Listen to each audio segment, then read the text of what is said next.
politics ပထမပေါင်းနေရဝဲအယူနဲ့လက်ရယူသွားတာကိုတော်တော်လေးလာကြည့်ကြရအောင် And now these radical left lunatics want to interfere with our elections. Radical right wing cabinet. ဒီယူဝါဒတွေကဘလို့ဖြစ်တည်လာလဲဘာတွေကြောင့်ဖြစ်ပေါ်လာလဲဘလို့အဓိပ္ပာယ်မျိုးတွေရည်ရွယ်ရလဲနဲ့ဘာတွေပါဝင်တယ်လဲဆိုတာကိုပြပြပေးတော့မှာဖြစ်ပါတယ်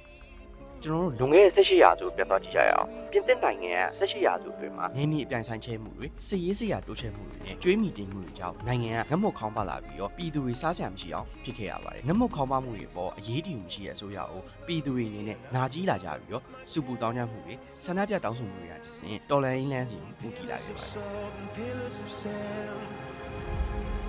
ယ်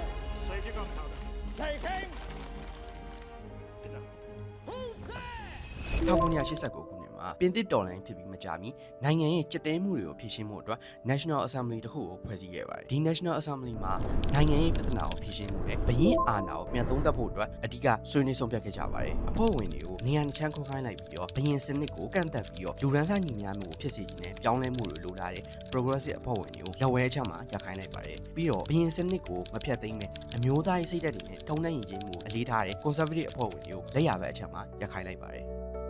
ဒီတမိုင်းပြည့်တွေအပေါ်ချင်းခံပြီးတော့လက်ဝဲလက်ရအခြေခံဝါဒတွေစတင်ပေါ်ထွန်းလာခဲ့ပါတယ်ဒီယူဆတွေကပြင်သစ်ကနေတစ်ဆင့်ဥရောပကိုအချိန်ကာလအမျှတဖြည်းဖြည်းကျေပြန့်လာတဲ့အခါမှာအယူဝါဒတွေကပို့ပြီးတော့ကျေပြန့်လာခဲ့ပါတယ်ဒီနေ့ခေတ်လက်ဝဲအယူဝါဒတွေမှာဆိုရင်လူမှုအကျိုးမြတ်နဲ့လူရန်စားညီများမှုနိုင်ငံရေးပြောင်းလဲမှုတွေကိုအဓိကထားတဲ့ democratic ဝါဒတွေ socialist community ဝါဒတွေနဲ့လက်ရအယူဝါဒတွေမှာဆိုရင် public လွတ်ပိုင်တွေနဲ့နိုင်ငံရေးတည်ငြိမ်မှုအဓိကထားတဲ့အရင်းရှင်ဝါဒတွေအမျိုးသားရေးဝါဒတွေနဲ့ရှေးရိုးဆွဲ conservative ဝါဒတွေပါဝင်ပါတယ်